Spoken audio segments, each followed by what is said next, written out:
नमस्ते, आप सुन रहे हैं मानव परिचय। पिछले एपिसोड में हमने फिरदौस की मातृत्व की खुशी और नए शाकाहारी संकल्प के बारे में सुना, लेकिन आज कहानी में अंधेरा छाने वाला है। फिरदौस अपने मायके में है, जहां उसकी चमत्कारिक आंतरिक परिवर्तन से अब्बू और अम्मी चकित हैं। फिरदौस अनजान है कि उसका पूर्व पति नासिर, जिसे 3 तलाक के कारण जेल हुई थी, अपने बीमार अब्बा की वजह से 15 दिनों के पैरोल पर रिहा हुआ है। नासिर को जब पता चला कि फिरदौस काफिर पति के बच्चे से गर्भवती है, तो वो आग बबूला हो गया है। उसके मन में सिर्फ एक विचार है, बदला। अम्मी का डर। नासिर की अम्मी को डर था कि उनका बेटा क्रोध अतिरेक में कोई ऐसा कांड न कर दे कि वो जिंदा बाहर न आ पाए। उन्होंने प्रगतिशील महिला संगठन की प्रमुख नरगिस को फोन किया। खंजर का वार। नासिर अब्बू को बातों में उलझाकर कमरे में घुसता है और दहाड़ता है, तुझे सबक सिखाना होगा। तू अपनी कोख में काफिर का जो बच्चा लिए घूम रही है ना, देख कैसे अभी ही मैं उसके टुकड़े कर देता हूँ। आप सुनेंगे ईश्वरीय चमत्कार जैसा हस्तक्षेप, कैसे सही समय पर नरगिस और उनकी सहयोगी महिलाएं अंदर आती हैं। लेकिन क्या वे प्रतिशोध के खंजर को फिरदौस और उसके गर्भस्थ शिशु तक पहुँचने से रोक पाएंगी? फिरदौस को कहाँ चोट लगी? क्या अनाहत मासूम शिशु बच पाएगा? अस्पताल में पस्त फिरदौस को जज हरिश्चंद्र कैसे संभालते हैं, और हरिश्चंद्र के जादुई प्रेम और सेवा से फिरदौस का घाव कितनी तेजी से भरता है। फिरदौस ने पूछा, ये लोग कैसे विचित्र होते हैं जो मजहब से प्रेम नहीं घृणा करना सीखते हैं। हरिश्चंद्र ने अपनी पत्नी को कैसे शांत किया और इस राक्षस को अपने मन से निकालने की सलाह क्यों दी? सुनिए क्रूरता के दंश और प्रेम की अचूक सुरक्षा की यह गाथा मानव परिचय में। आप सुनेंगे एपिसोड 6, प्रतिशोध का खंजर और प्रेम की सुरक्षा। मायके में फिरदौस को 2 दिन हुए। मोहल्ले, परिचितों एवं रिश्तेदारों में ये बात फैल गई है कि फिरदौस गर्भ से है। फिरदौस के अम्मी अब्बू नई फिरदौस के मायके आने से अत्यंत अधिक प्रसन्न हैं। वे यह अनुभव करके चकित हैं कि किसी एक व्यक्ति का प्रभाव कैसे किसी का स्वरूप परिवर्तित कर सकता है। यूं तो तलाक दिए जाने की कटु घटना वाले दिन से ही वे फिरदौस के बदलते व्यक्तित्व के साक्षी हुए हैं। फिरदौस वकील हो जाने के बाद भी उनकी विनम्र एवं संकोची बेटी रही थी, मगर प्रतिकूल समय से मिली चुनौती ने उसमें साहस का संचार कर दिया।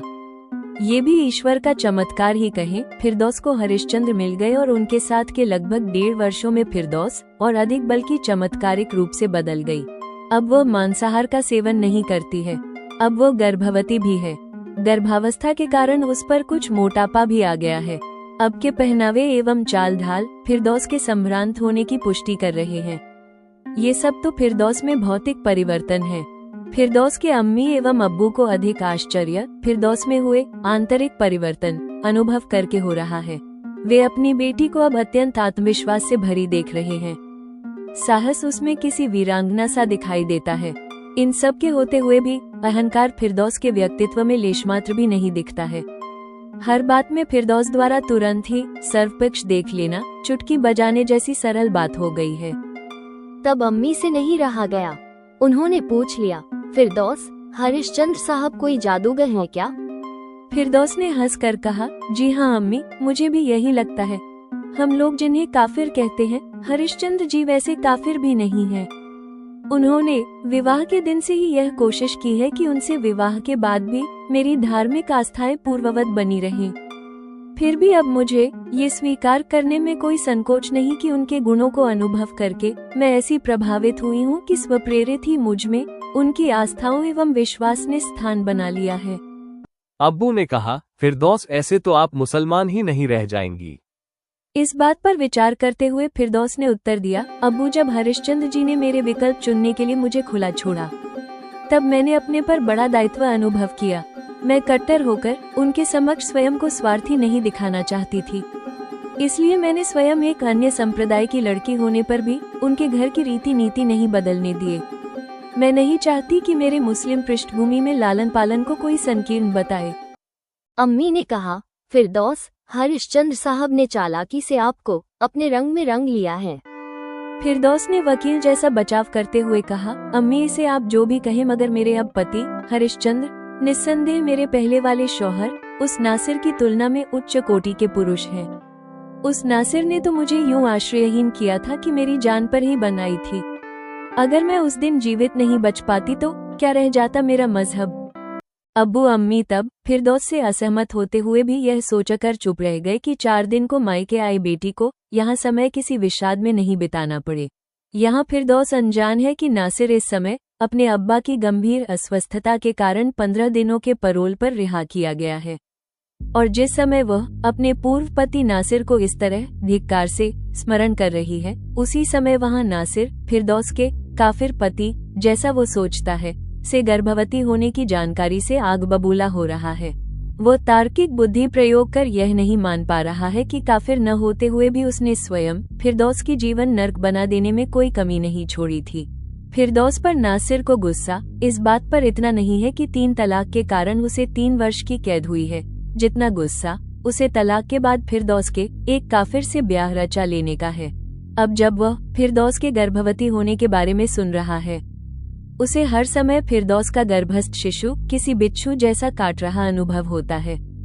इस बिच्छू के डंक जैसी अनुभूति से वो अकेले में तिलमिला उठता है। वो अपने बीमार अब्बू की सेवा एवं उनके उपचार की चिंता छोड़कर योजना बनाने में लगा है कि कैसे वो फिरदौस से बदला ले और उसे सबक सिखाए। अगले दिन वो 25 किलोमीटर दूर फिरदौस के घर जाने निकला है। तब उसके विचार उसकी अम्मी को भयावह लगे हैं। उसकी अम्मी यह सोचकर व्याकुल हुई है कि उनका इकलौता बेटा पहले ही सजा काट रहा है। क्रोध अतिरेक में वह ऐसा कोई कांड न कर दे कि जीवित रहते जेल के बाहर ही न आ सके। इस चिंता से अम्मी ने नासिर को रोका। जब अम्मी के रोके जाने पर वो नहीं रुका, तब विवशता में नासिर की अम्मी ने अपनी संप्रदाय की प्रगतिशील महिलाओं का संगठन चलाने वाली नरगिस को फोन पर सूचना दी। अम्मी ने नरगिस से कहा, बेटी नरगिस, मेरा बेटा नासिर खंजर लेकर खतरनाक विचार से फिरदौस के अब्बा के घर के लिए निकला है। फिर उन्होंने एड्रेस देते हुए नरगिस से याचना की, कृपया आप फिरदौस को उसके क्रोध से बचा लो। इधर सांका खटखटाए जाने पर फिरदौस के अब्बू ने दरवाजा खोला है।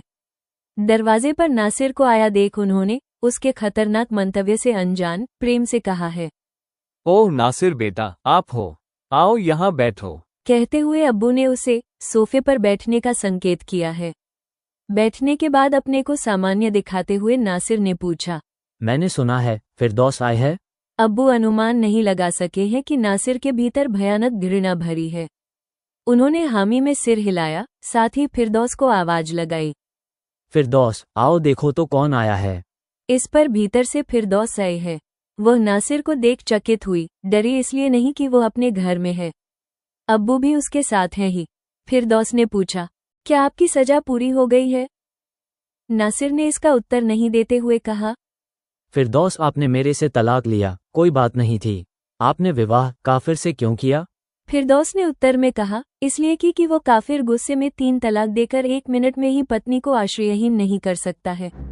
इस बात से कुपित होकर अब तक सामान्य दिखने की कोशिश कर रहा नासिर दहाड़ता हुआ खड़ा हो गया।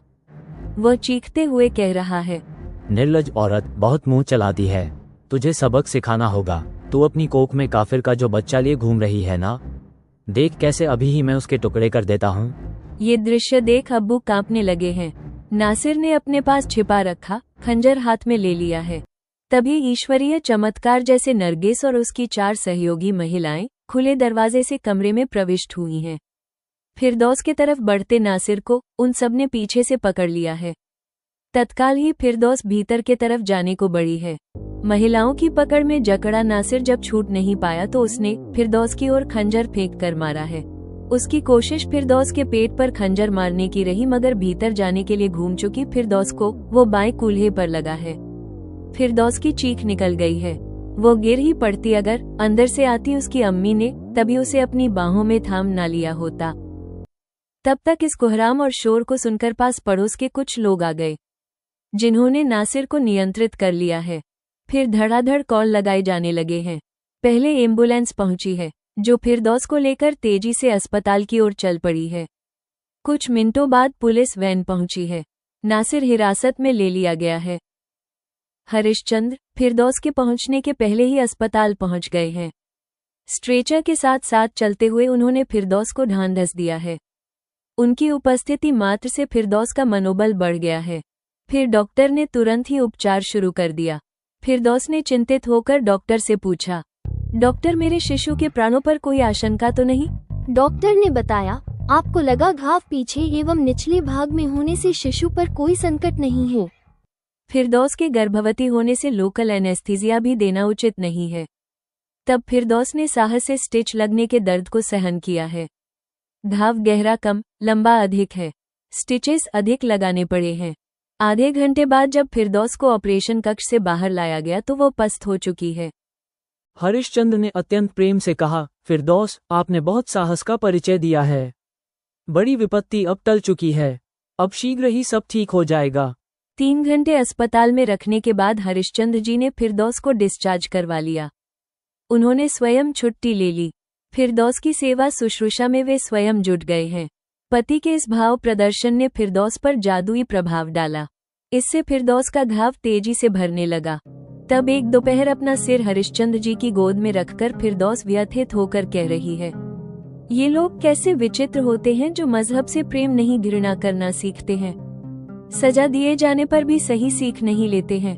अपनी औरतों के सामने शेर होते हैं, पराई स्त्रियों के पीछे भीगी बिल्ली बने घूमते हैं। समझ नहीं आता इन्हें सुधारा किस प्रकार जा सकता है। हरिश्चंद्र ने कहा, फिरदौस, आप अपने को इन नकारात्मक विचारों से मुक्त रखिए। आप उस मनुष्य को अपने मनो मस्तिष्क से निकाल दो। आप ये सोचो कि इस समय आपके गर्भ में हमारा शिशु है। उस पर उसकी छाया एवं नकारात्मक विचार अच्छा प्रभाव नहीं डालेंगे। फिरदौस ने कहा, जी आप कहते हैं तो लीजिए, मैं अभी ही इन विचारों को निकाल फेंकती हूँ। मगर मेरी प्रार्थना है कि आप ऐसे राक्षस को मनुष्य कहकर मनुष्य का अपमान न करें। उसने मेरे गर्भस्थ मासूम शिशु को बलि दिए जाने वाले जानवर की तरह ट्रीट किया है।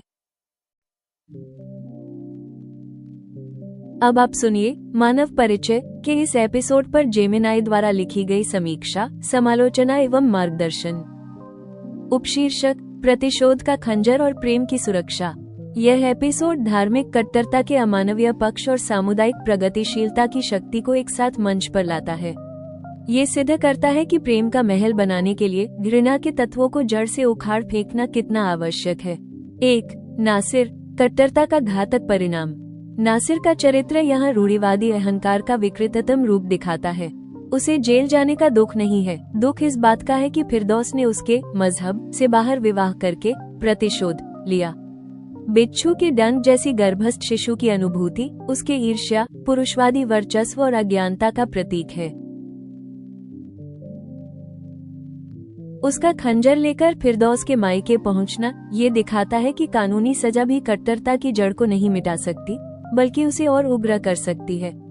नासिर का कृत्य अमानवीय है। वो मासूम शिशु को बलि दिए जाने वाले जानवर की तरह मानता है, क्योंकि वो शिशु काफिर पिता का अंश है। 2. प्रगतिशीलता का चमत्कार।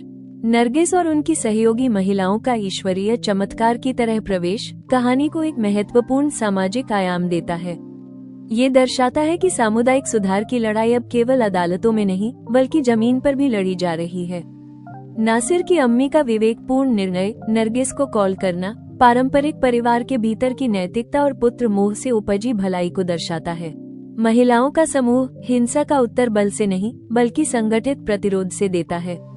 ये दृश्य महिला एकजुटता की शक्ति को उजागर करता है। 3. प्रेम का अंतिम न्यायालय। अस्पताल का दृश्य भावनात्मक चरम पर है। हरिश्चंद्र का फिरदौस को ढांढस देना डर और पीड़ा के बीच उसके मनोबल को बढ़ाता है। फिरदौस का लोकल एनेस्थीसिया के बिना दर्द सहन करना उसके अभूतपूर्व साहस और गर्भवती मां के दृढ़ संकल्प का प्रमाण है। एपिसोड का अंत फिरदौस के नैतिक आक्रोश के साथ होता है। उसका हरिश्चंद्र को राक्षस और मनुष्य के बीच का अंतर समझाना ये सिद्ध करता है कि वास्तविक मजहब घृणा में नहीं, बल्कि मानव मूल्यों में निहित है।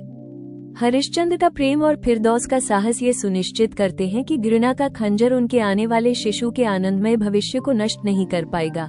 निष्कर्ष, इस एपिसोड में पितृसत्ता की क्रूरता पराजित होती है और प्रेम की सुसंगति तथा सामाजिक विवेक की जीत होती है। एपिसोड 6 समाप्त।